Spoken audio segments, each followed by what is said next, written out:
Hello, beautiful community. This is going to be a 10% deeper conversation than we usually have, and that might affect the kind of drink you need, the kind of place you need to sit in, and the kind of multitasking activities that might be compatible with this.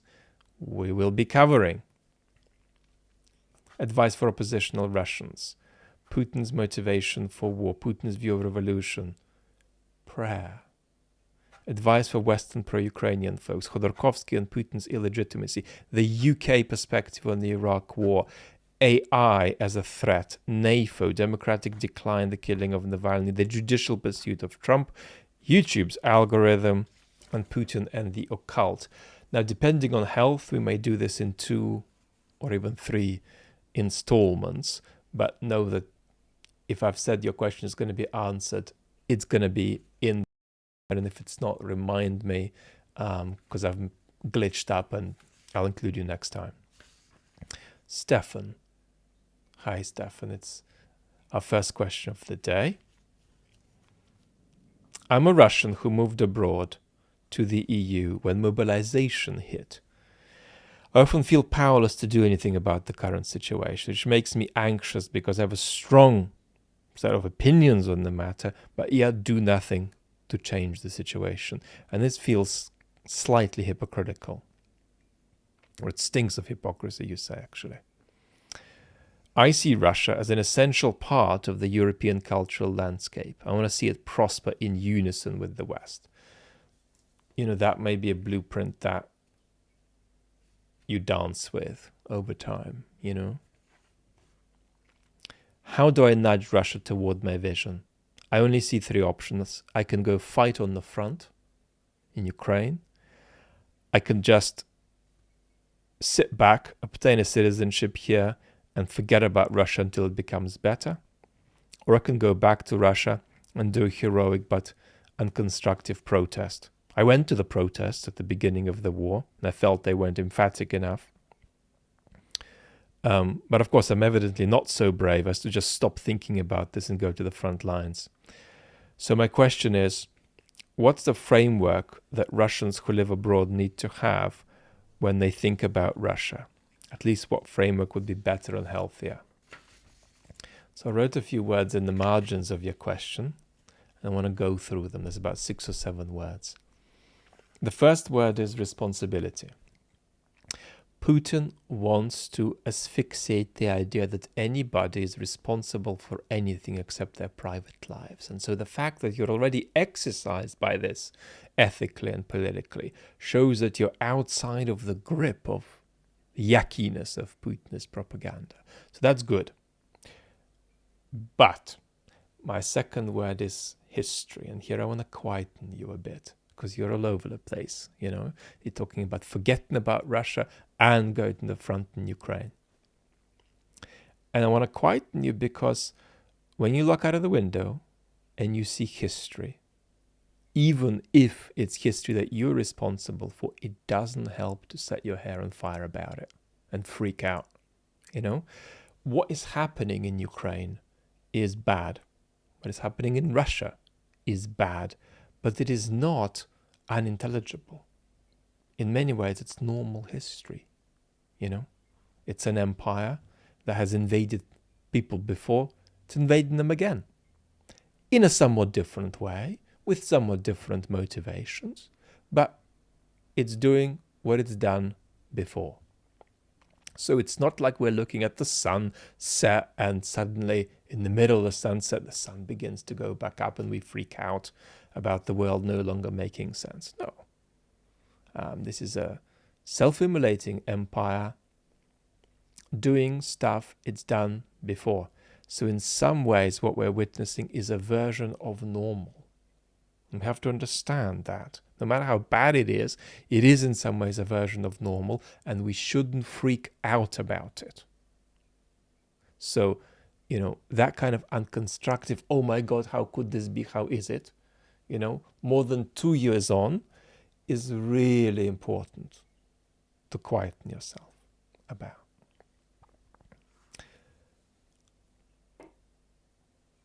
My third word is history again, but in a different direction. It's important for you to keep in mind positive bits of Russian history. And that means bits that are simply positive.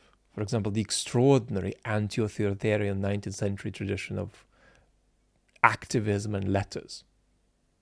There's a kind of prejudice sometimes generated by tools on Twitter that 19th century Russian activism and literature are obscurantist, reactionary, conservative, imperialist. Nothing of the kind, if you look at the full picture.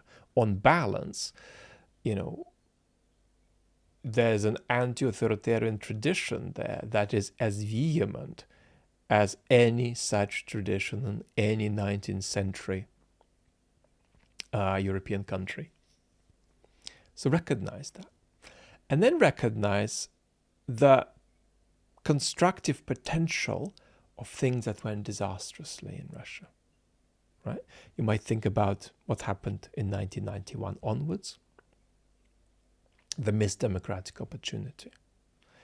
You could think about the revolutions in 1917 and their constructive potential. Now, if we played hypotheticals, I'd probably say that I'd prefer there to be no revolution in 1917. But both the two revolutions that happened had progressive and constructive potential. And it's important for anybody who thinks about Russia's future imaginatively and seriously to acknowledge that. 4. Global. Putin is a local problem in some ways and a global problem in others. And here you've got to listen to the wonderful political philosopher Greg Uden. In some ways, it's an expression of the poverty of Russian voices, that Greg Uden, this boy who is 40 years old, is the single best political and politicizing speaker about Russia's situation and Russia's future in the war, addressing Russians. There should be many, many, many more. And there are more, but Greg's the best. And so listen to him. And one of Greg's points that he keeps repeating like a broken record, and I agree with it, is that, I'll put it in my own words now, not in his, that Putin's extreme more than he is unique. That in some ways Putin is the culmination of everything that's wrong with the international system. And you can't address a problem like Putin unless you address what's wrong with the international system. Now, I'm a skeptic about how far we can address the international system, but we can address it somewhat. And the point is that you've got to be courageous about saying this is not just a Russian problem. The global immersion, infiltration of the Putin regime as a network, its acceptance in many countries, including in Western countries, is itself evidence toward this. So don't buy the story that this is a sort of a Russian problem you can just zip up and say, you guys work it out. No. You guys are an expression of a very extreme kind of a global problem. I don't want to make that link too deeply, but it's an important link to make, and it's a really important thing to understand. And one of the consequences of that is that Russians have a right, actually, to go around, and Greg says this, and propose solutions for the West's problem of democratic decline, for the global problem, right, of the dissolution of the post-1989 world order without it being replaced by anything. So don't feel you're excluded from these conversations. You're part of them. And it's precisely because you're an extreme case of what's wrong that you should all the more be part of such conversations. 5. Subgroup. Now think of all the Russians who have not been consumed by the cultural sickness that's up in the air, and there are a lot. I mean, there is a sickness of partial participation with what the regime is up to, and there is the sickness of sort of resistant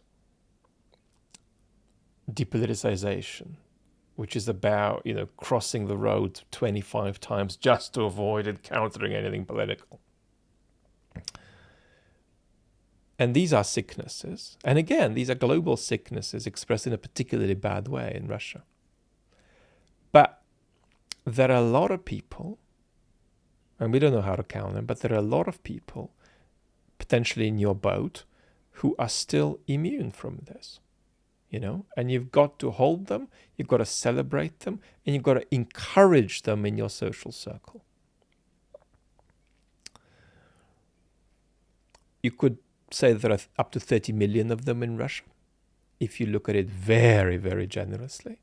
If you talk about people who are substantively against the regime and reflect on this well, it's probably going to be much less than that, but you're talking about millions of people nevertheless. So feel a solidarity with these people, Just in the last few days, Vasily Utkin died. Let's take him as an example. Vasily Utkin was a strange creature, very large creature, 2 meters big, but a very strange creature. He was possibly Europe's best football journalist,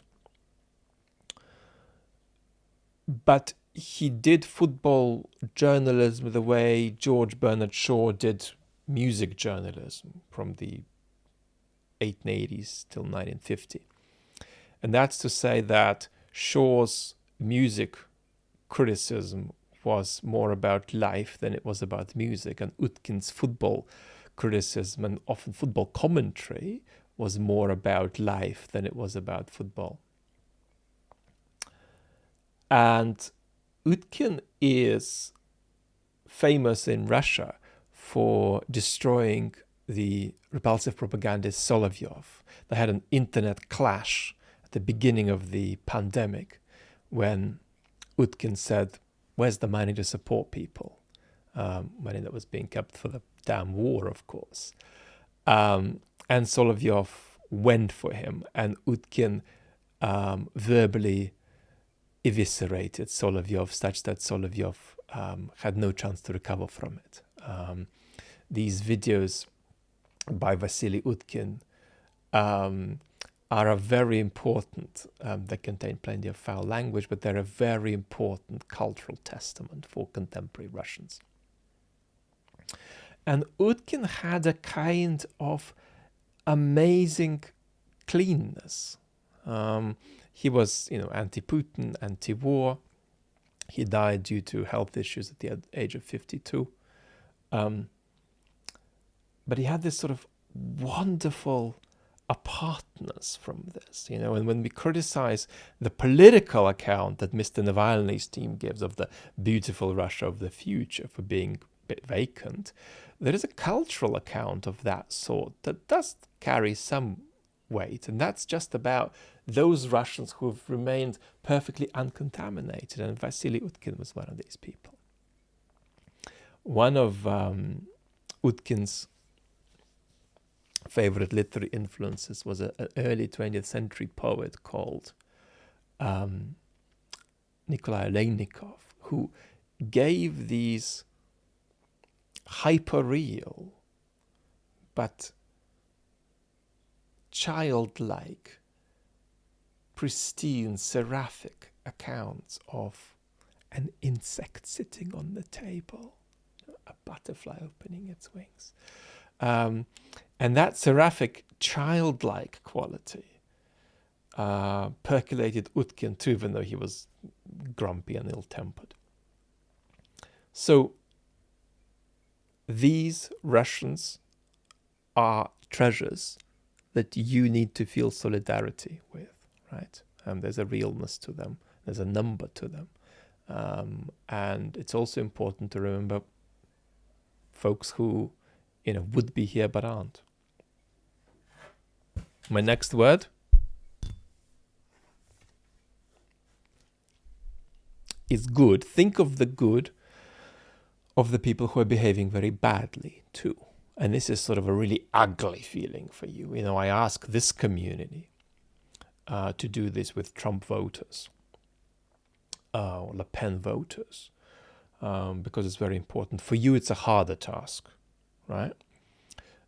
Because you got to empathize with people who are sort of propping up really horrifically ugly politics. But, you know, question, what do all Russians, including the Russians who are part of this cultural and political sickness, have in common at the level of sort of latent political demands? What are they? You know, maybe it's something about inequality. Maybe it's something about infrastructure. Maybe it's something about decentralization, you know. So feel that uncomfortable bond with all of these people who are evading or even supporting the war.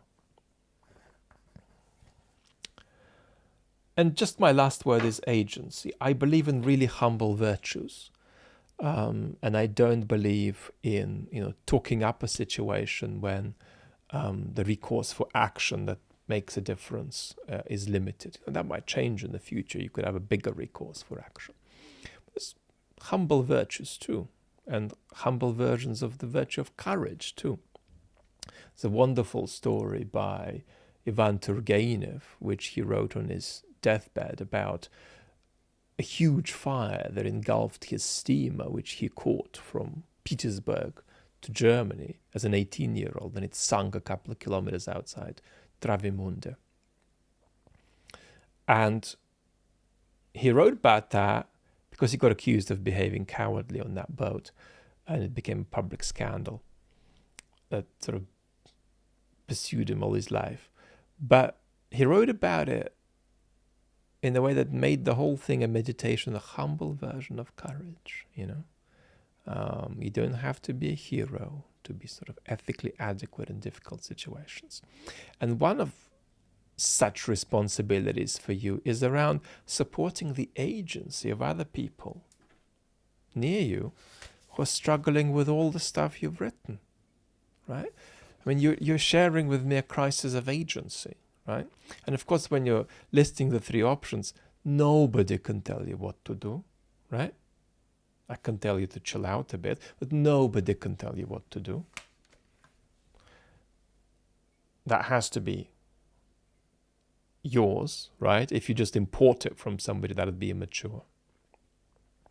But it's a crisis of agency, and you've got to support others who are going through the same. And one way of helping yourself with this is helping others with this by engaging in deep, ongoing conversations, sometimes in person, sometimes by distance, about the sorts of things you are feeling and thinking. And then having faith that things will be possible, thoughts and courses of action that don't feel possible now. Hi, beautiful community. It's 24 hours later, and we're going to move to question 2. By 2037, we'll finish this question and answer session. Ilya is asking a question about motivations for war, and Amy is asking a question about Putin's views about revolution. And I'm going to answer them consecutively because I think they're connected. Now, before we go on, I want you to feel, well, I don't want you to feel anything. You know this already, but I'm just going to say the obvious. A lot of what you might get out of this are not just my answers as you might receive them in a transcript, right?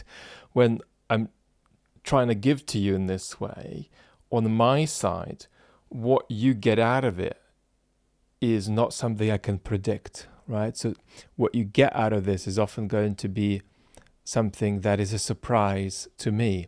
That's a very important part of how these kind of conversations work.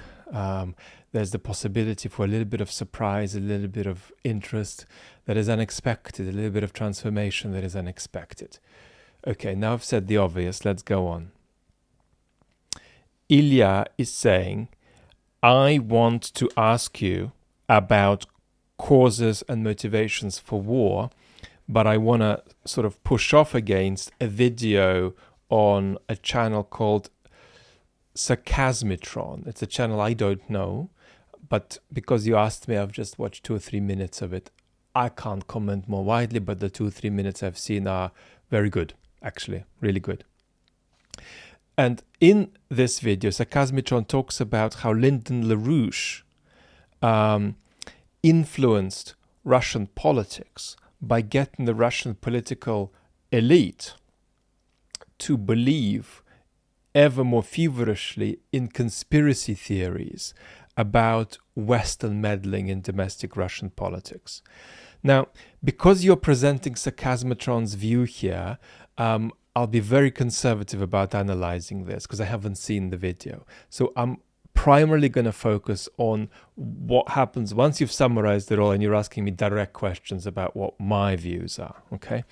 Then you also talk about Sarcasmitron and Gleb Pavlovsky's role in Ukrainian politics. Gleb Pavlovsky is dead, but he jumped off the Putin ship in the early 2010s and became an opponent of the regime. He declared opposition to the full-scale invasion of Ukraine from day one and was not just a critic of the regime, but the best analyst, actually, of the machinations of the regime and the best analyst of the dynamics inside the regime, even though he often spoke obscurely and provocatively. And now that he's gone, actually, it's a little bit less bright in that space in which we gather to analyze what's going on with the Putin regime. Cumulatively, Pavlovsky's influence is negative. He did more harm than good with his life as a whole because he did so much to boost in its initial stages the Putin project. So you summarize all of this, you talk about all of this, and you get to the question. Here is where I think the conclusions that Sarcasmitron is making are a bit different than the ones I'm getting from your essays. According to Sarcasmitron, the reason for war in Ukraine is rooted in Russia's obsession with conspiracy theories about color revolutions, which they believe are orchestrated by the West to undermine their sovereignty. This belief in these conspiracy theories has, according to Sarcasmitron, according to your version of what Sarcasmitron says, has led Russia to perceive democratic movements in Ukraine as a direct threat. Let me cut this off right at the core, if that's okay. So, the reason Putin is afraid of a democratic Ukraine is because he is right to be afraid of a democratic Ukraine. Putin is afraid of a moment when his regime wobbles and Ukraine is democratic, and Ukraine being next to Russia and being democratic might allow, he fears, it to act as some kind of platform that could tilt a 50-50 situation in Russia to go against Putin and consign him to a Gaddafian or Saddamian fate. Now, he believes that not because he buys into conspiracy theories about Western influence. He believes that because he is right. His analysis is that a democratic Ukraine, even if it's outside the EU and outside NATO, poses a threat to his regime and poses a threat to his life. My analysis is that he is right. I do think that a democratic Ukraine is a threat to Putin's regime and is a physical threat to Putin. So the explanation we need to reach for is right before us, right? What motivates Putin here is a truthful and accurate analysis of reality, right? He thinks this because it's true. You go on. The video argues that the war is essentially Russia defending itself against imaginary enemies, driven by paranoia and misinformation rather than legitimate geopolitical concerns. The main difference I see between his theory and yours is that he sees Putin's motivations as internal primarily, rather than a planned aggression against the West as a pattern of escalation. Okay, so I'm so grateful that you're with me, Ilya. I don't know how long you've been with me and how much you've watched. So my view actually is that regime security is central in the causation of war. Now, how central is a complex question, because I do not think that regime security is separable from Putin's mystical thoughts about propelling Russia from the back row to the front row of nations in a single swoop. When he eliminated Mr. Navalny, Putin was eliminating an enemy. He was eliminating a US arm that was an incursion into proper Russian politics. So we're going to struggle to draw a line between regime security causes of war and mystical visions about overthrowing the West causes of war, because this is a whoosh, a swoosh, a melt. But one way or another, even allowing for the melt, we got to center regime security. And I do that. And in doing that, I'm completely unoriginal. In other words, there's a consensus among Russia experts that is, as far as I can see, nearly unanimous. I struggle to think of a legit Russia expert who doesn't think that this is centrally a regime security war. That's why somebody like Mearsheimer has so little friction in the expert community, the relevant expert community. Mearsheimer might be an expert in international theory, construction, but when it comes to Putin regime experts, it's nearly unanimous that Mearsheimer starts with the wrong end of the stick, because you've got to center regime security, and I do too. So, in that sense, I am at one. I'm with whatever you're putting down. Where I might depart is if it's your view or Sakosmitron's view that this stuff ends with Ukraine, rather than it being a kind of borderless pattern of escalation, right? And all of that I think is available on the different chats here and on the main channel. Does that help a little bit? We're going to move to Amy, because my answer to Amy's question might feed, Ilya, into your question too. So Amy's saying, Vlad, hi Amy, Vlad, you mentioned various points that Putin sees all revolutions as internal phenomena, as foreign inserts. And you seem to be saying that in his view, this is a universal reality rather than just a Russian one. I'm wondering how much world history could work on these terms. What are we going to say about, what would Putin say about the peasant revolts, the French Revolution, the American Revolution, Mexican independence? And you go on to list much really significant history. You ask, could Putin name a foreign culprit in all of these examples? And also, is this belief unique to Putin, or is there a KGB story here that they all seem to believe that? Now, think of Putin as less KGB and more Al-Qaeda. This is a regime possessed by mystical visions that are much more in line with what in other contexts we might recognize as a form of religious fanaticism, rather than with anything that we might associate with somebody like Mr. Andropov. So Putin is not very KGB, actually.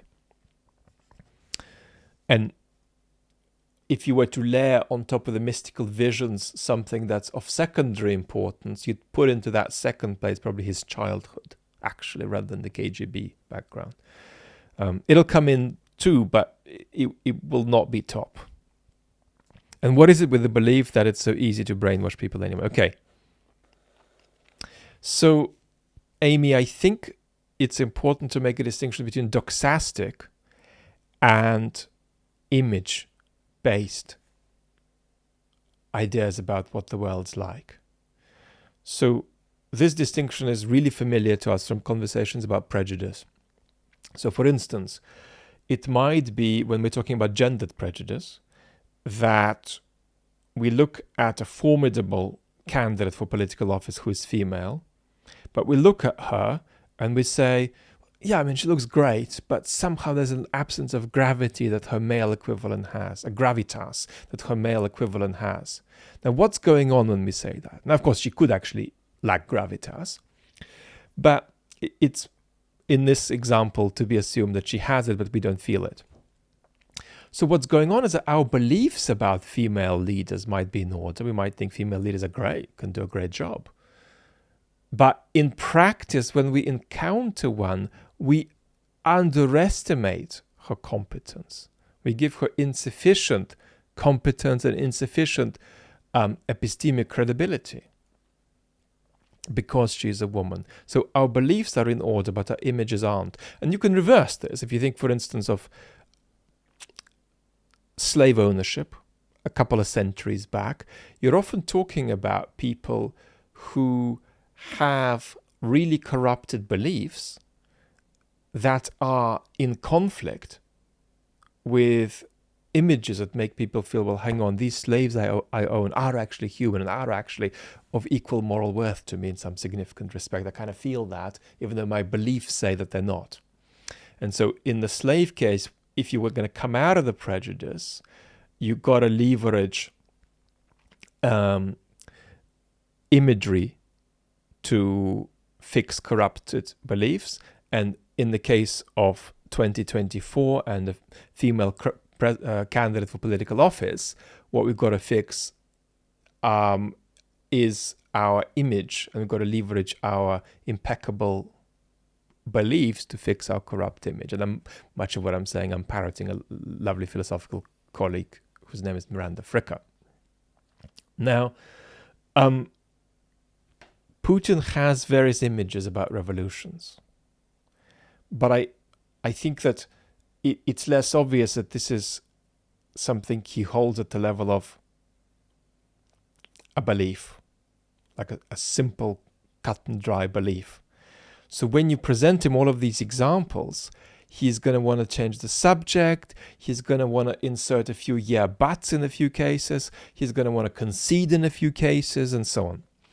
But what's going on at core is that he thinks that any opposition to him in Russia must somehow be just foreign agents, and that that's not just a Russian situation, but it's somehow a reflection of something more universal. But when you begin to probe it, you end up with various images swimming around in his head, rather than him being able to put pen to paper and say yes here, no there, yes there, no here. Something else we've got to consider is that for Putin, anybody leading a revolutionary movement is going to be motivated by power and money. Putin is skeptical that justice, equality, solidarity can be anything other than ephemeral motivations for people beneath which you're going to find, power and money. And that is at least true of leaders. And there is something else that's really important, another key distinction. And that is that Putin doesn't believe in opposition. If you're an opponent, you're an enemy. So any domestic opposition is just cast as an enemy by Putin and is therefore indistinguishable from external enemies. So Putin lacks this elementary bit of what you might call democratic conceptual machinery.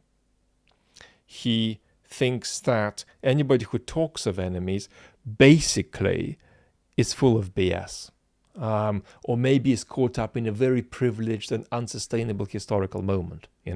If you're thinking of politics in terms of a tennis match where you're trying to beat your opponent within a set of rules, so your opposition is in itself an act of cooperation, that for Putin is, something you can sustain in a sort of privileged historical bubble that's bound to burst quickly, and the people are going to go at each other with their tennis rackets and forget about the rules of the game. I hope this gives a little bit of useful stuff in answer to your question. Our next question is about prayer, and it comes from MA, who is asking, Vlad, how do you think about prayer as a philosopher? Now, I was going to put this on a philosophy channel, but I think we're going to be okay to deal with it here. So let's have a quick go. I've just put in a few things on the canvas. We live in a very secularized world. And by that, I don't mean that there's a lot of people like me who don't believe in God, but that the people who believe in God in our world are in some important respect secularized, that the Pope is secularized in a way that would have been inconceivable a couple of centuries back, that even religious fundamentalist violence and people who engage in it are secularized. In part, what that is a kind of lashing out against a world that can no longer accommodate something.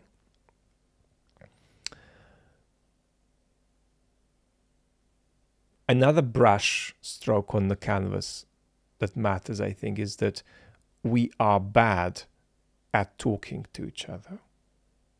And you know all about that, but we're bad at getting people who don't believe in God to talk to people who do believe in God about their different experiences. And then the next brushstroke is that we are bad at getting people of different faiths to talk to each other, which means that certain questions can't even, with the density of social relationships we put on the table.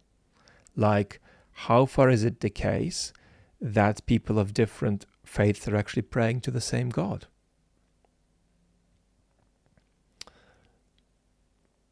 Now, we live in a scientistic culture, a culture that doesn't just say science is amazing, which it is, but a culture that tries to apply scientific explanations to a realm where they're inappropriate, right? Explanations of social life of various kinds. And that often leaves us with a temptation to take completely ridiculous views of activities like prayer, So we might think that prayer is about God, make it that there are more human rights in the Middle East, please. And of course, you can say, well, come on, do you think going like that is going to create more human rights in the Middle East? Really? But yet that sort of ridicule of prayer is quite a common attitude to it. So what do we do? Well, I think if you pray as part of your faith, my advice to you is kind of difficult. It's be open, both about how central prayer is in your life and what it's like for you, what kind of an experience it is. Be open about that with people who don't pray. Right? And the people who don't pray, I think, would always enrich themselves if they had a meaningful relationship with somebody for whom prayer is at the center of their life.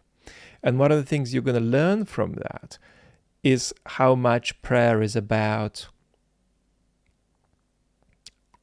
listening, how much prayer is about exploration, and how much prayer, even though it is a distinctive human activity, actually overlaps with a lot of things humans do who don't pray and aren't religious. Karen is asking, can you comment on the Iraq war from the UK perspective? I'm going to have a go.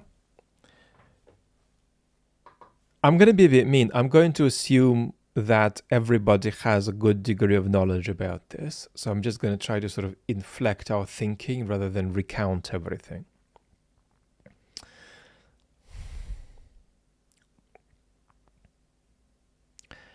I think my single most distinctive contribution to this conversation from the UK perspective would actually be psychologically about Tony Blair. When Tony Blair said things when he interacted with experts like, but he's evil, but Saddam is evil, isn't he?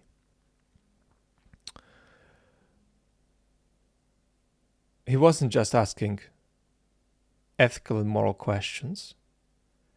He was engaged in expressing a dangerously moralized and messianic aspect of his personality. So Blair's special relationship with evil and with you see, back to this distinction between beliefs and images. Images about eradicating evil from the world. That psychologically played a huge part in what happened to this country that I'm in, and of which I was a citizen at the time, and still am, in the build-up to the Iraq War. So that's something that I'm happy to talk about for an hour, but it'll be the first thing that I put on the table. It'll be my distinctive contribution, in the sense that it's something that I think is insufficiently mentioned. This extraordinary sort of moralization on Tony's part.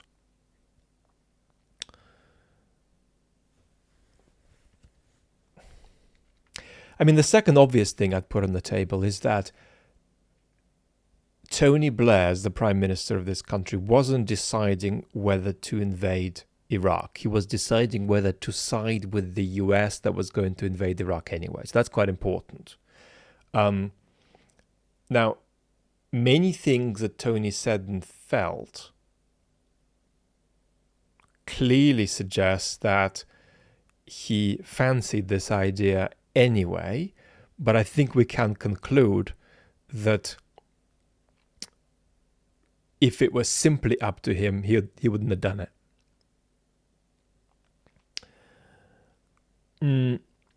Or at least there's a lot to support that conclusion. And so we've got to understand what the decision was. The decision was a certain kind of gamble on what was quite magical thinking about the consequences of the invasion on the ground in Iraq. But on top of that, there was also some thinking about benefits to be extracted in the UK special relationship. And I think on both fronts, the enterprise failed.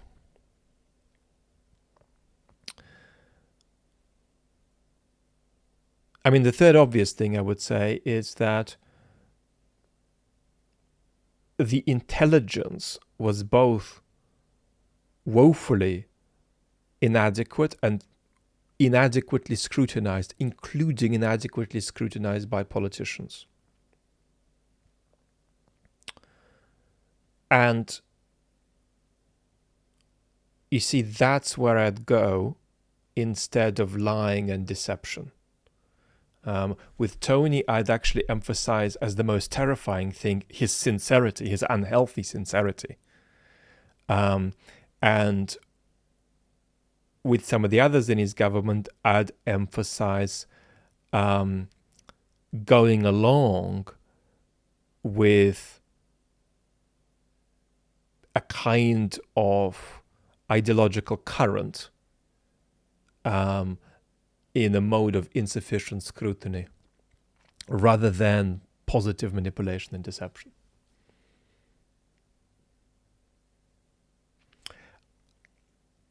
I think that as a moral philosopher, I would say that the procedural justification of people who were involved in these decision-making days in the UK is inadequate. If you listen to what a lot of the people who are involved with this decision say, it's, well, you want to talk about it? Here is Monday. Here is what we had. This is the briefing that we got. This is what we said about it. These were the questions we asked. Then we move on to Tuesday. Then that was the situation on Tuesday. Then we move on to Wednesday. And so there's a tendency to say that there was no single day on which we ever sort of thought anything particularly ridiculous, but then we somehow ended up in this situation. Whereas I think that you start with the outcome, and you start with taking responsibility for the outcome. So there is a lot of self-justifying narrative floating about, which people deploy in a way that is just excessively detached from the calamity that followed. Okay? There's too much, the process made sense. It's not that anything terribly evil happened in terms of, failure of responsibility on any particular day, but then eventually we got there, and yes, the outcome is catastrophic, but there's nothing in the process that we did that was so terrible. Well, that equation I don't buy. In other words, you have to start with what a calamity you brought about.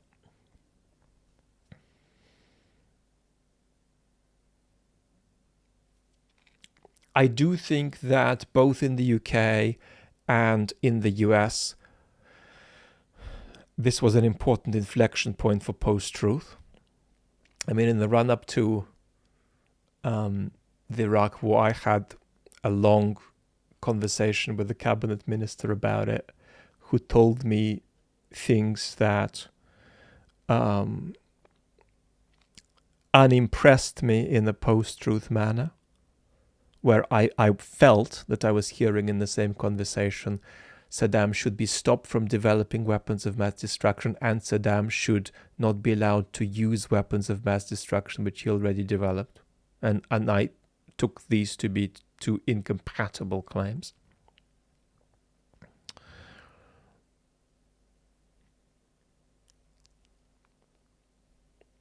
And I think that institutionally, the Labour Party in the UK, the party of Tony Blair and his government, has never processed this.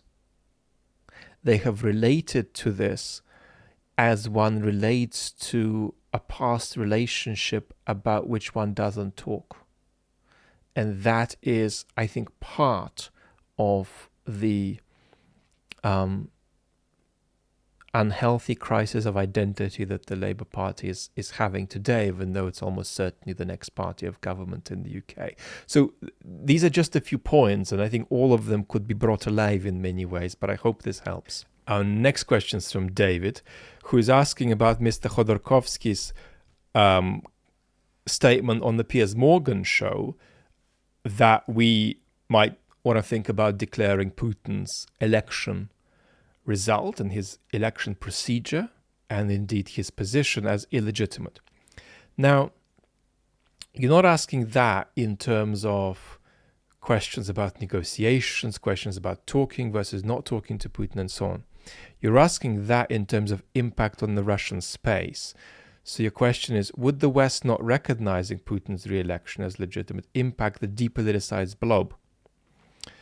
In other words, would such an act of rejection make any impact on the Russian public in the way that Mr. Khodorkovsky implies it might? And the answer is yes. So we have half a policy toward Ukraine, support Ukraine a bit for another 6 months and then see what happens. Is a not wildly unfair caricatural summary of our policy. And that's a much more elaborate policy than our Russia policy, which is barely existent at all.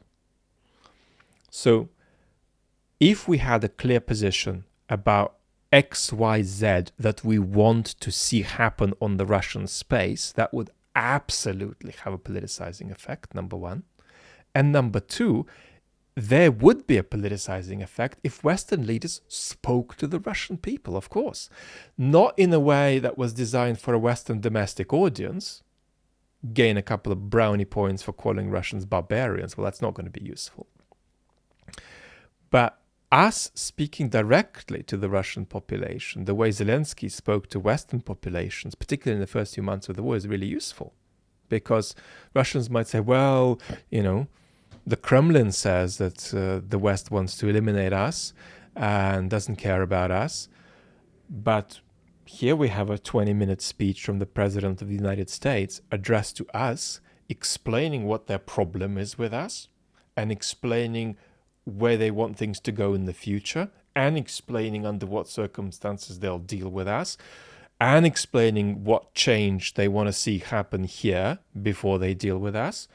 And all of that sounds much more productive and constructive. So all of that is stuff we're not doing that would cost us very little to do, but it requires strategy, right? So we're not failing to do it because of a lack of resource or a lack of time to sit a Western leader down and tape a 15-minute message. We're not doing it because of a lack of strategy toward the ex-Soviet space. But would it be useful? Yes. It wouldn't overthrow Putin overnight, but it would absolutely make a difference that was way more fruitful than you would imagine relative to the limited, cost of doing that. It doesn't cost us to do this. So our next question is from Thomas, who says, I'm a 24-year-old landscape architecture student in Sweden. And what can I, as a citizen of the EU and of the West, who feels relatively well informed about the war, do to push my leaders to take more definitive actions and adhere to a game plan on how to confront Russia? We in Europe can't just rely on US internal politics for our security. So what can I, as a citizen, do to implement a game plan for our foreign policy toward Russia? Well, I think part of you asking the question is already, a contribution to the answer, because just like a big part of living life is understanding life, a big part of being a responsible citizen is understanding politics. So your question already shows that you are trying to be an unasleep citizen, and that really matters. Because don't forget, ultimately, you're not trying to fix just the Ukraine-Russia war problem. You're trying to fix European security, and you're trying to fix the kind of mechanisms that are or aren't in place in Western democracies to generate strategy and implementation of strategy toward European security. So the problem you're facing is always bigger. The Russia-Ukraine story is not a glitch. It is an expression of wider cul-de-sacs we have run into in European and international security. But just understanding the situation helps. Politically, I do think that it's important to have a healthy sense of efficacy versus expressive politics. It doesn't sound from what you've written that you are high or drunk on expressive politics. So efficacy is voting, writing to your political representatives if that's relevant. And sometimes it's not, because your political representative is already on board and the ones that aren't on board aren't your political representatives and so on. But taking action like that matters, because in the end, democracies function on citizen, civic consent. And when civic consent goes down, democracies struggle to sustain a particular policy. There is, of course, also just the banal act of contributing to some fundraiser for Ukraine, and you can always do that. But this business of putting pressure on your political representatives raises a question about the sort of vacancy of our democracies, right? Because when I tell people to be politically active, very often it just means, well, voting once in a while. What else can I do?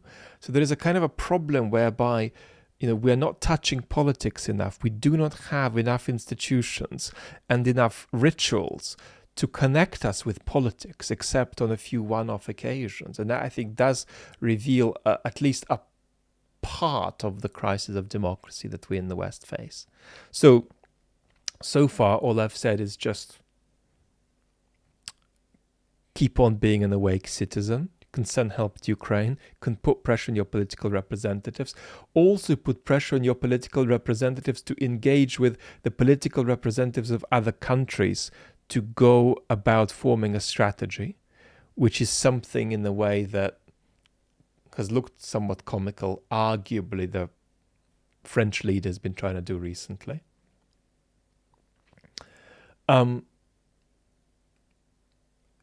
But bottom line is, you're not trying to just solve this problem, you're trying to solve something bigger. And the bigger thing you're trying to solve is, how do we, in the West, particularly in a situation where some of our democracies are still stable-ish and okay, but others are really wobbling. They're not going down yet, but they're really wobbling. How do we all in this situation, especially with this massive reliance on the United States, generate the space even, right, for the development of a strategy, for the development of some kind of, reimagined vision for a security order internationally and Europe-wide. And that's a big challenge. And that's a challenge of, if you like, diminished democratic capacity, and the transformation of an international order that has essentially died, the post-1989 world order, into something that is a bit more realistic and a bit more workable. So I don't think I've said anything that you don't know, but I don't think that there is some kind of a magical shortcut that I can give you here that you aren't already aware of. So my advice is, be what you're being, do what you're doing, keep questioning yourself, keep questioning others, and understand that the challenge we face isn't one-off, isn't an aberration, but it's a part of a long-distance game. You're 24. It's a game you could play for 60, 70 years, if you're lucky, of keeping your democracy afloat enough so that it can act constructively rather than unconstructively on the international stage. Next question comes from Juha, who is asking about the existential risk of artificial intelligence ending human creation and craft, and also screwing us up around truth. I can see it now with AI taking my job as a VFX craftist. I've put 2 decades into learning these complicated things, and that's a concern. And it's also soul-crushing to think about human creativity through craft being externalized, because it's so important for human sanity. And then in the political sphere, people are so easy to fool and steer, and we know from social media that audiences want their own truths. And my question is, are these companies summoning digital devils or creating a god? Both are bad things, but I feel that digital devils have already been summoned, and we're now waiting with fear if they're going to come up with a digital god.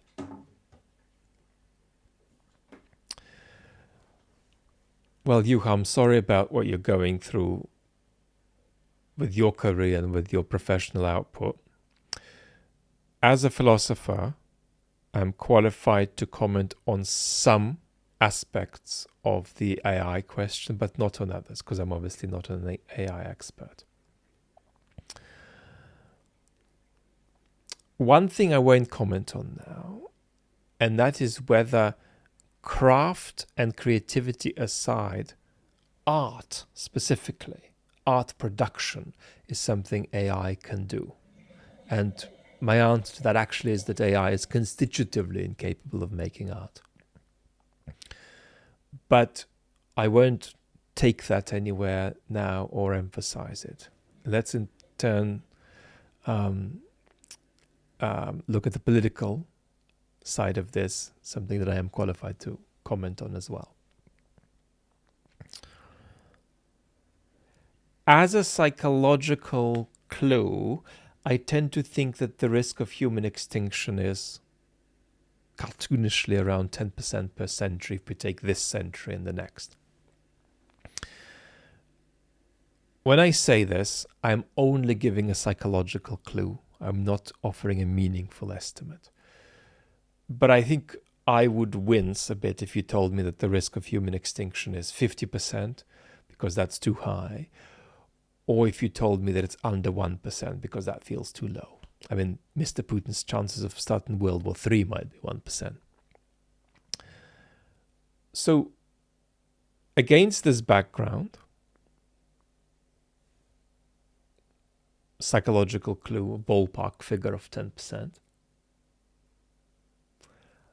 I might say that if we approach this in a historically minded way, and that has its limitations because in some ways AI is unlike other technologies we've had before, constitutively unlike them. But if we take a historically minded sensibility here, I think the most tempting guess to put on the table is that our chances are pretty good of muddling along through life with AI for a very, very long time without extinction. So that's my first sort of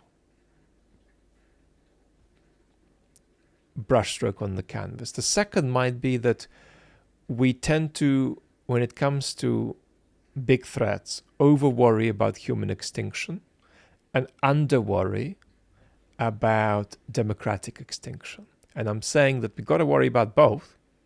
I'm not saying the extinction question is unimportant, but I'm saying that we don't spend enough time worrying about how AI or the climate crisis could knock out our democracies without knocking us out at a societal level.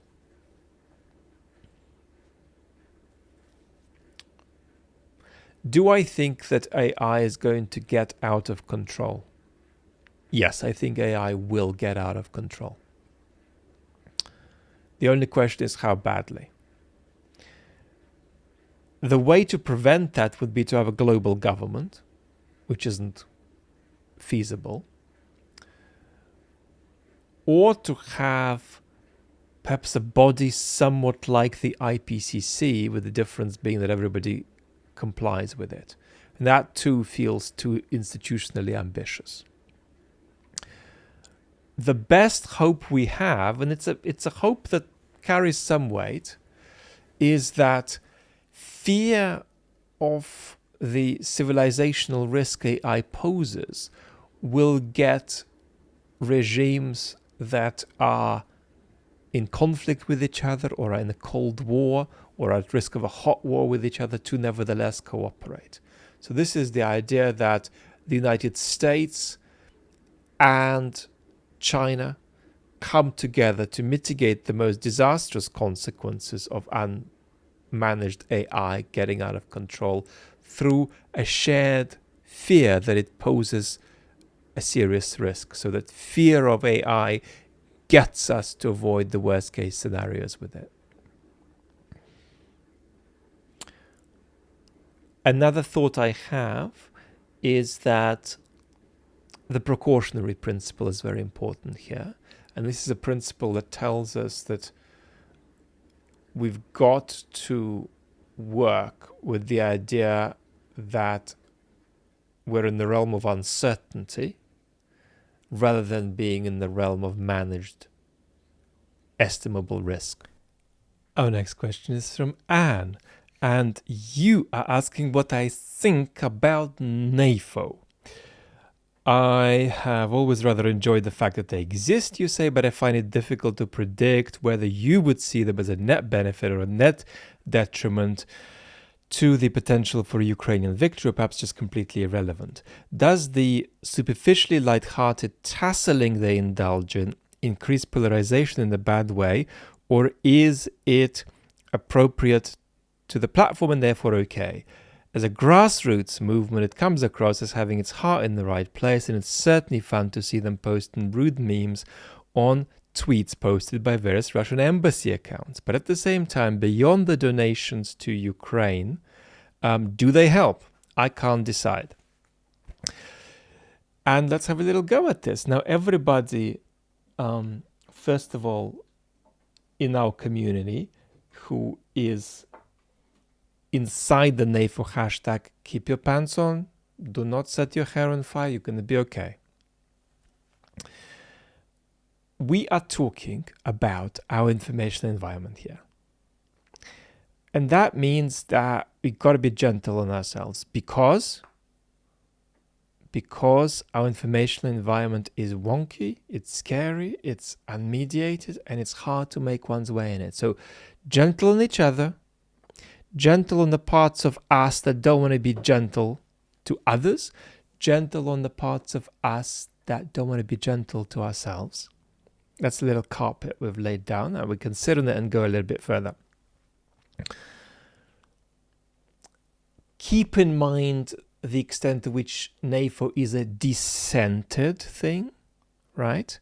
That's different to it being run by 7 people with a, couple of information officers, a couple of strategy officers, blah, blah, blah.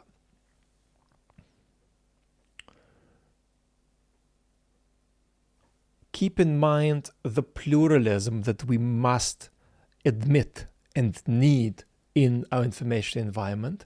That's to say, a certain kind of enterprise in our information environment may be a net positive at 20% of the information environment, but if it takes up 85%, it's too much and it's destructive.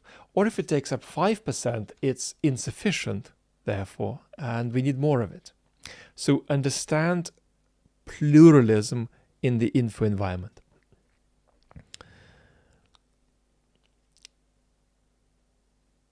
There are people in this community who are in the NAFO tag,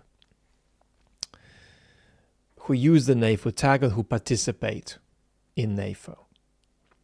And I know some of you, and I know that most of the time, 99.9% of the time, you behave cordially, you are open-minded, you are constructive.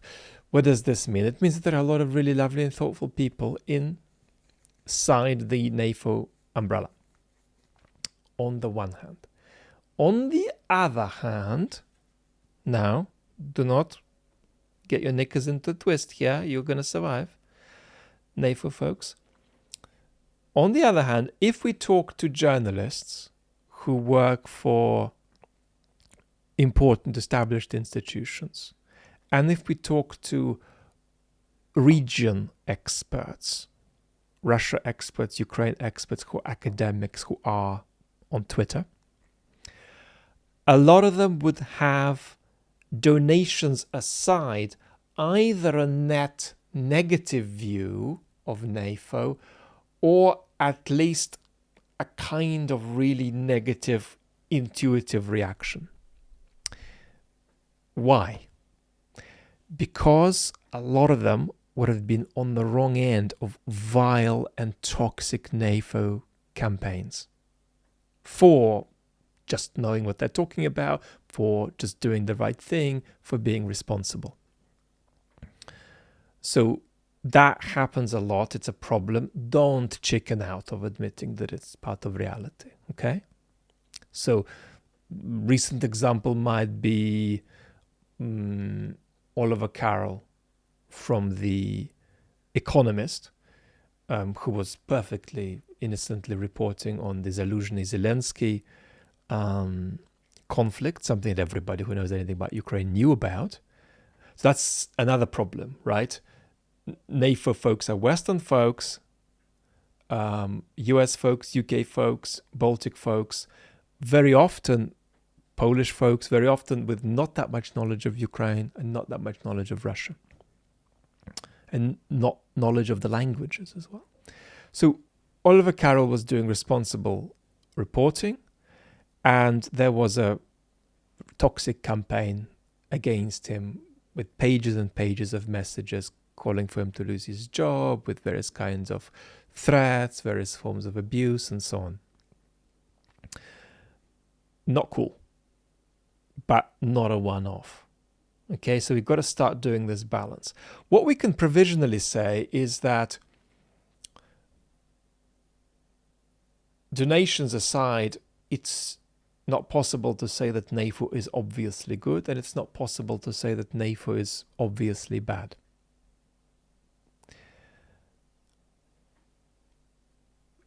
To be highly confident about this, we'd probably need a study. And one of the things the study would look for is, on Twitter, how much are NAFO folks going after legit Russian disinfo targets, and how much are they going after people who just happen to know what they're talking about and doing a responsible job in a way that doesn't fit with certain NAFO cliches. So we'd need to weigh that, and we haven't done that. Now, one of the outcomes of a study like that could be a conclusion which says, so NAFO was more effective in 2022, less effective in 2024. We've got to be open to that too. But as we don't have that, let's put down some problematic tendencies that, if you are in NAFO, are worth avoiding. And I would say maybe there are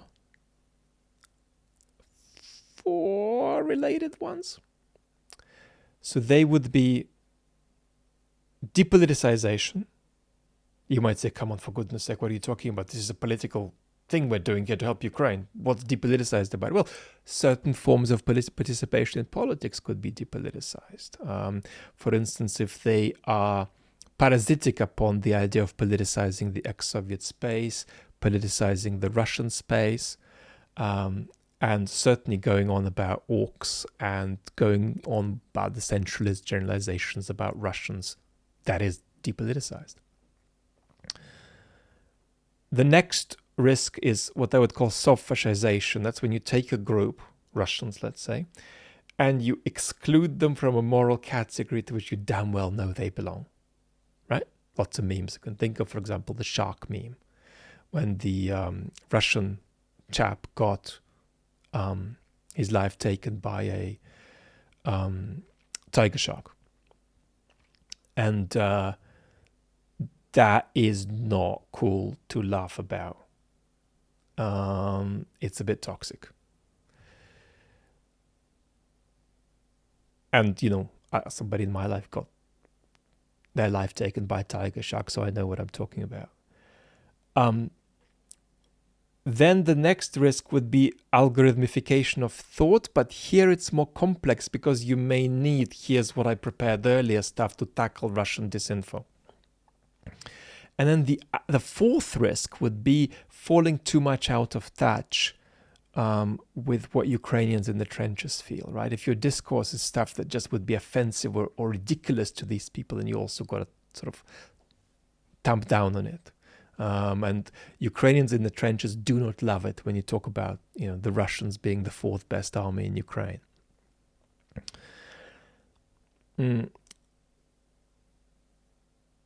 So these are the structural risks in that tag, NAFO tag wash that you would face if you're in it regularly. The upside is support for Ukraine and challenging Russian disinfo. So as we look upon that balance, the only thing we can say, well, you know, if you guys are in NAFO, just be more responsible. For goodness sake, don't go after journalists from the Financial Times or the Guardian with a vile campaign.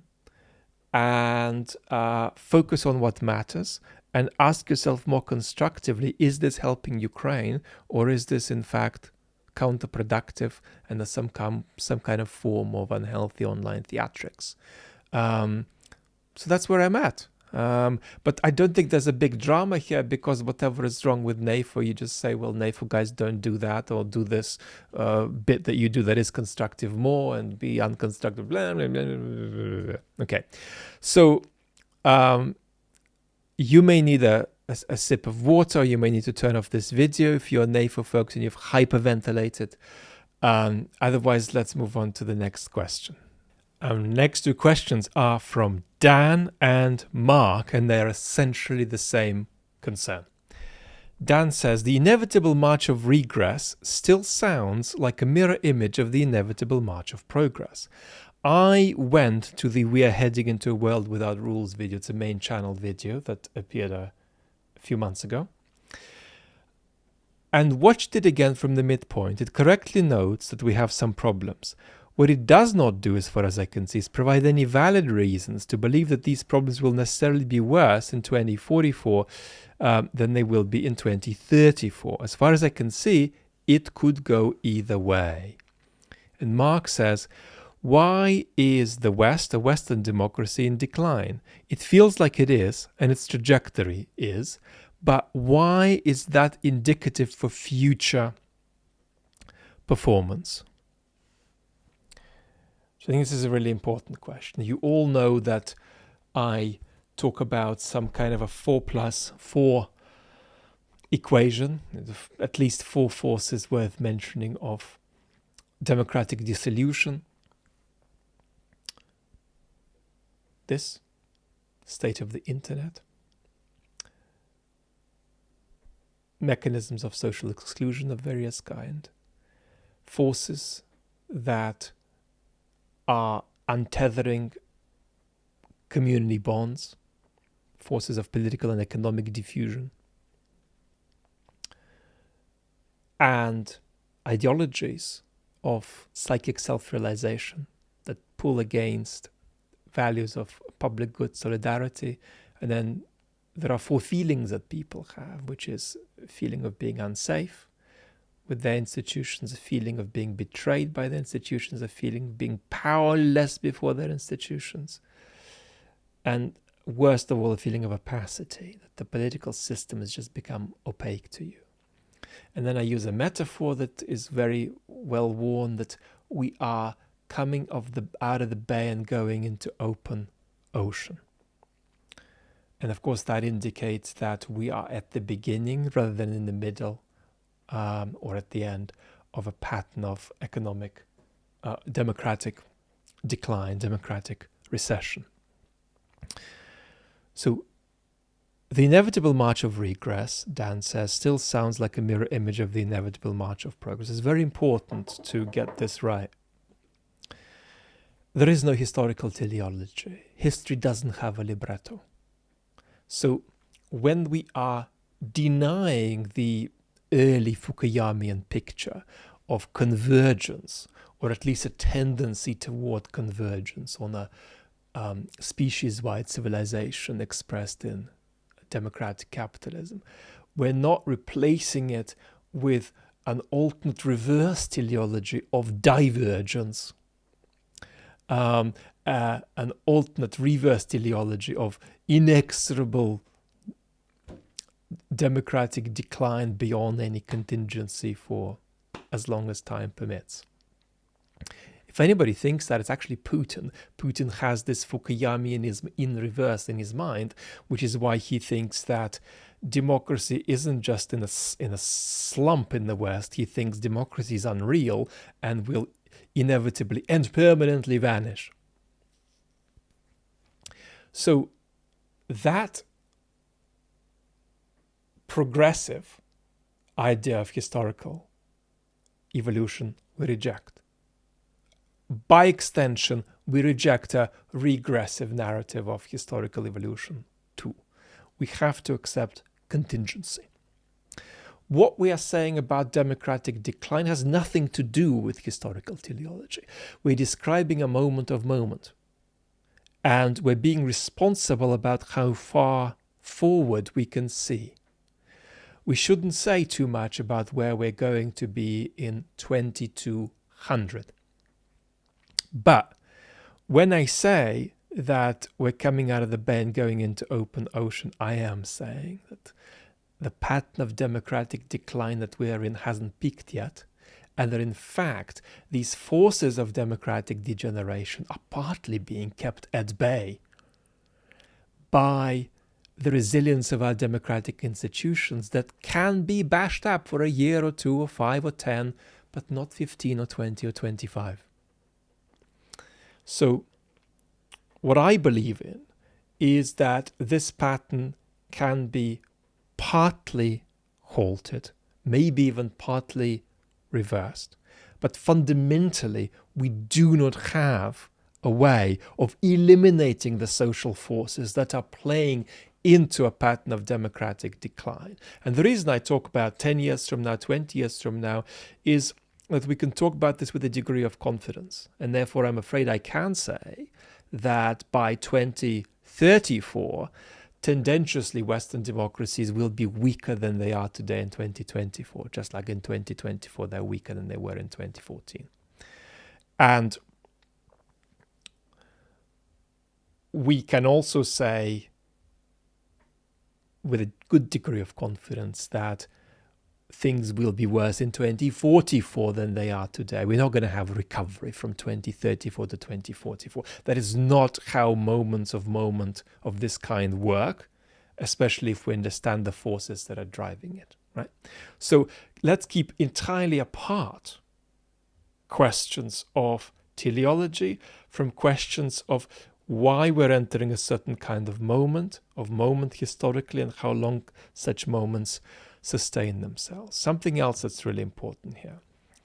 Very often the thought, yeah, it's a problem now, but how do we know we're going to be in 10 years? It could go either way, is itself still structured by the teleology that we're slow to give up, right? I would go as far as to say that in most cases when people say, well, let's see how it goes. Yes, it's in decline today, but let's see how it goes. In most people's cases, that thought is still a thought that is had under the influence of the teleology that may have been, if you like, rationally rejected, but it's still there, that progressive teleology is still there in our subconscious, right?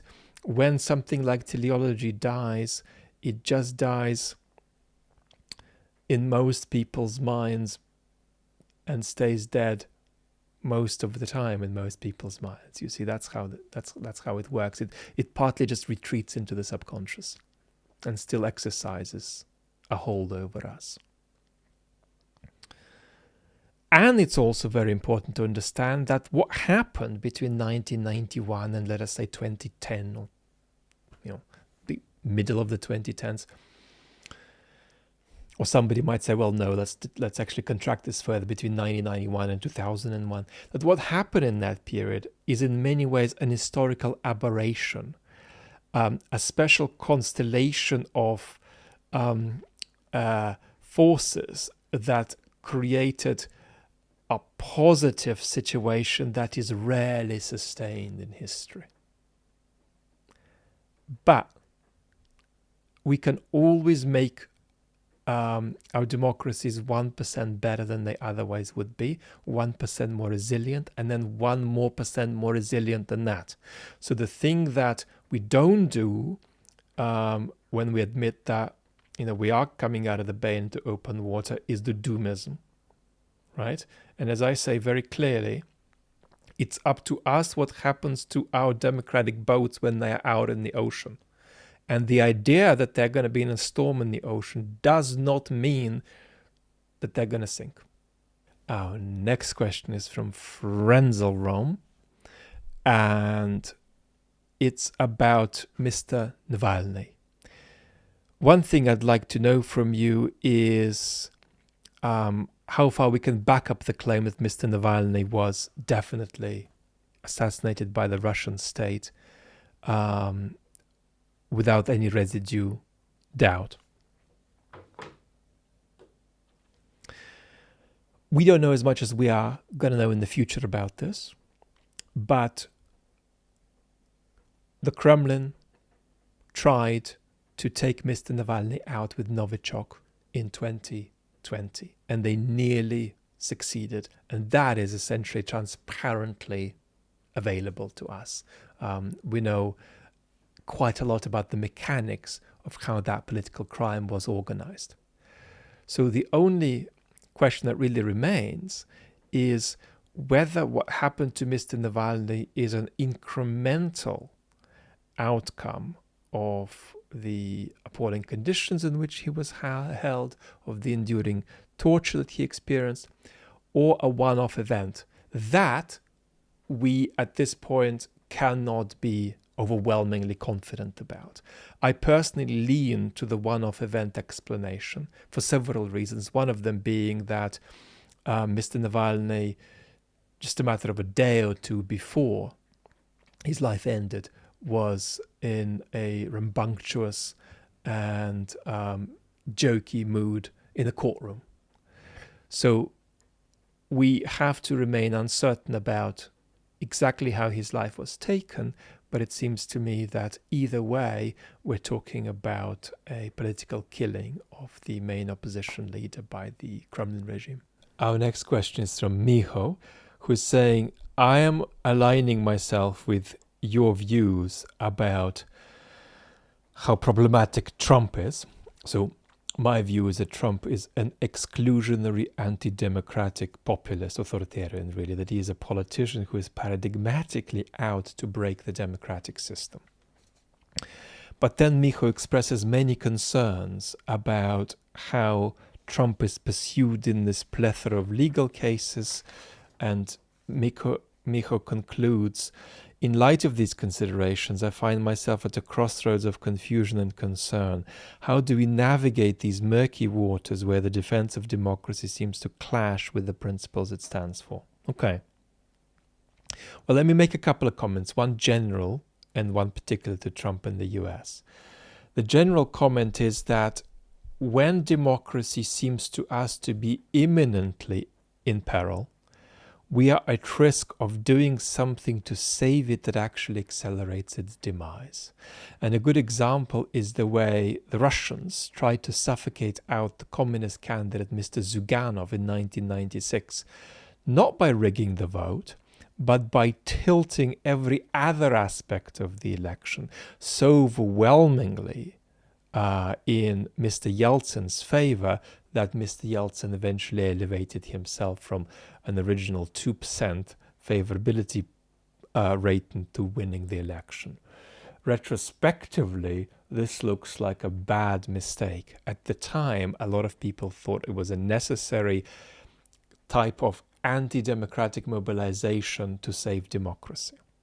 So there's always that risk, and it's really important for us to focus on it because some of the countries you live in, some of you but not others, in the West in the next 10, 20 years will face imminent democratic peril, and what strategy is adopted to avert it will make a lot of difference. Now, the US is a country where in comparative terms the rule of law obtains, so we can't make any direct comparisons with the pursuit of, between the pursuit of Trump and the pursuit of opponents of authoritarian regimes via the legal systems in these regimes.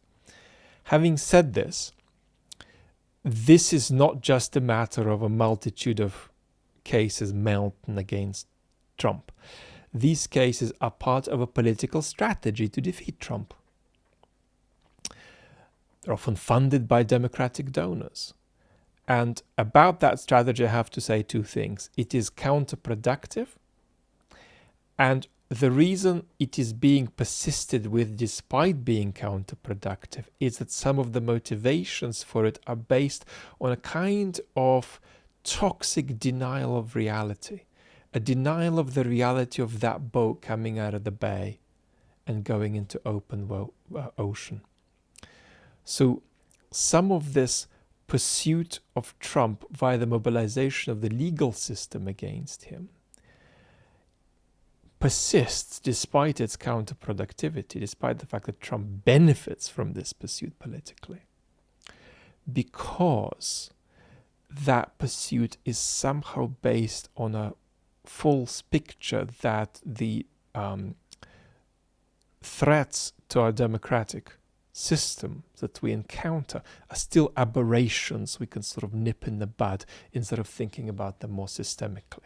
So what I'm saying is that there's something very profoundly counterproductive in this strategy adopted to defeat Trump, even though Trump indeed does constitute a threat to democratic sustenance in the US. The only positive thing I would say is that while US democracy may be more toxically divided than any Western democracy today, US political institutions are sufficiently elaborate and sufficiently resilient that they stand a chance of surviving being battered for quite a few years to come. All of this we'll talk about much more as we run up to the US election. Jerome is asking the next question, and it's a much lighter question about the YouTube algorithm. We often talk about the YouTube algorithm in terms of algorithm capture, but Jerome's question is basically, how do we help creators we watch by helping their videos do better in the algorithm. So Jerome is saying, I have this thing where I leave a like later on rather than earlier on in the video in the hope that this might help the video a little bit. Is it made aware to you when people leave a like in the video? No, it isn't. And what else we can do to help the creators we like? Look,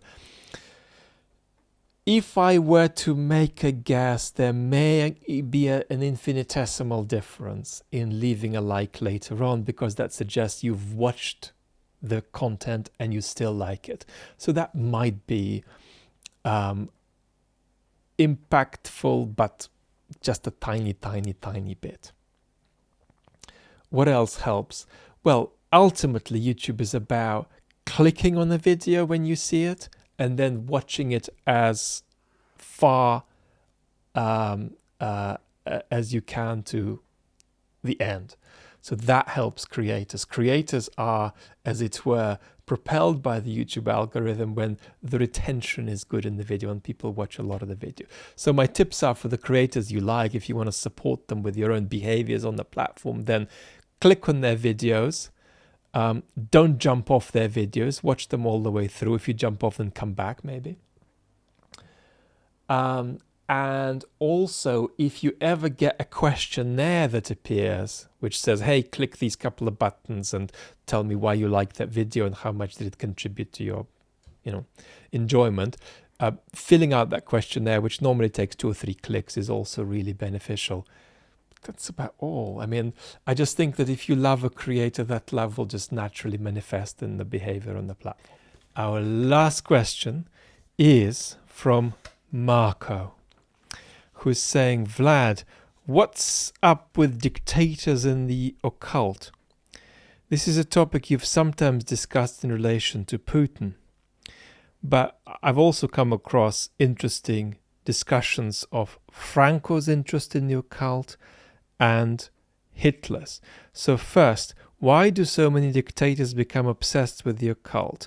Is it that once a person has absolute control over society, they can't help but shift their focus to what they cannot control?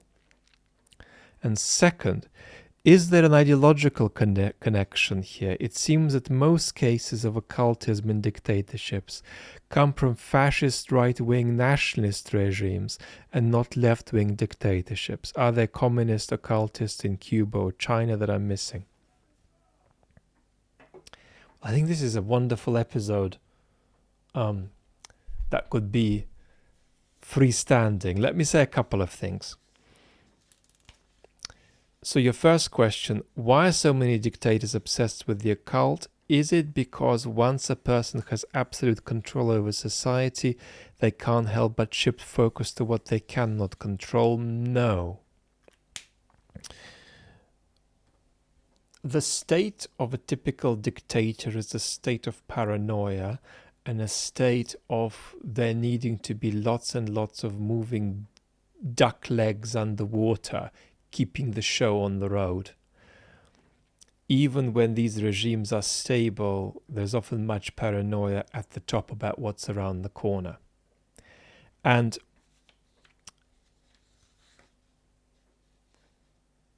what typically happens is that these folks have certain kinds of mystical experiences that they find to be revelatory. So for them, shifting in this direction is not a step into something they can't control. The opposite. It's an experience of revelatory knowledge to which they alone have access. Now, I am a big fan of talking about this in terms of the individual psychologies, because if you're going to give a psychoanalytic explanation of what's actually happened, you need to take it individual by individual. But if you were to make some generic generalizations, an absolutely central feature would be the constellation of isolation and power. Isolation that even precludes you having friendships. And isolation plus power breeds grandiosity. And the narrow circle that is exposed to the delusional leader who has power is bound to themselves come victim to that illusion, because they are so persistently exposed to it and it is aligned with power.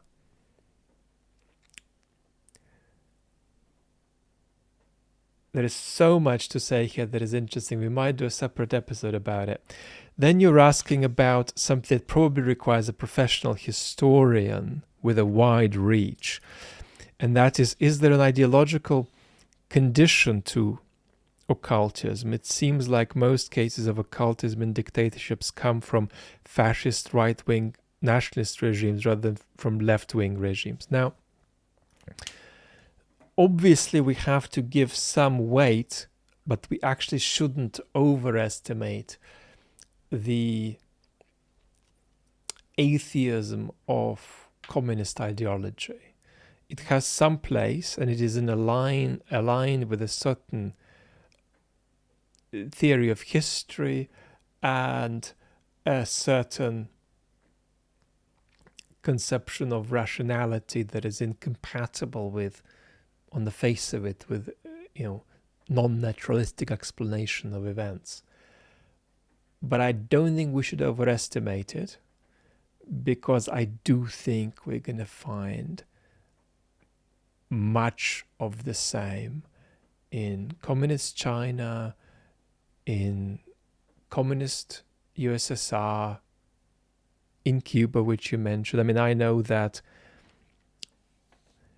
Castro certainly had very freaky views about healing.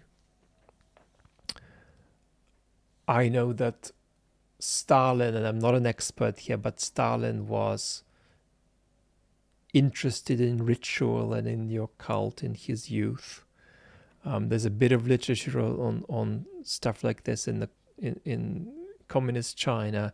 So the answer is I don't know, but apart from this communist commitment to a naturalistic view of the world, I do think that if we had a committee of historians who could inform us here, the presumption that I'd recommend us to start with, which is philosophically but not so historically grounded in my case, is that we're going to find it all over the place. We're going to find this stuff all over the place. But that's only to touch the tip of the iceberg in terms of what you've asked. But we'll have to settle for that this time round. I'm so grateful to all of you for being with me for the 743 hours or 4 days in my case of this question and answer session. Lots of love and talk soon.